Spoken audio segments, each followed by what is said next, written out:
If the canal in the back of your house dries up, do you still have waterfront property? That's the question dozens of homeowners in South Tampa are asking as they look out over a landscape of sludge. I talked to homeowners today who want their canals restored or their taxes lowered. Sal Latrico pays about $18,000 a year in property taxes on his large home in South Tampa.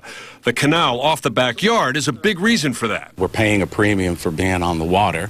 We're not looking for any special exemption, but the fact of the matter, we're paying for waterfront property, and we do not have waterfront property at this moment. Even at high tide, the canal couldn't float a canoe. Latrico showed us this home movie he took at low tide.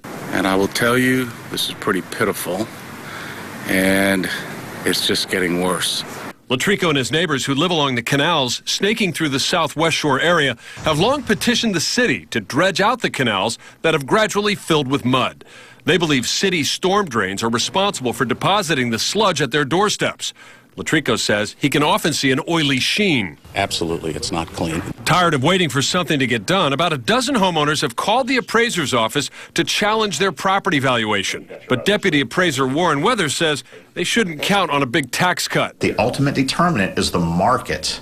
Silted or not silted, if the market says, I want that canal and maybe it'll be unsilted one day, we go by those prices they pay. And given the choice, Latrico would rather have a canal he could boat on than a reduction in his property appraisal. Sounds to me like you'd be happy to pay the taxes as long as you got what you're paying for. Absolutely.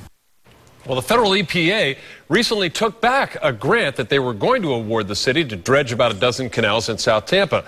The city still has some money for the project, but it may not be enough to complete the job.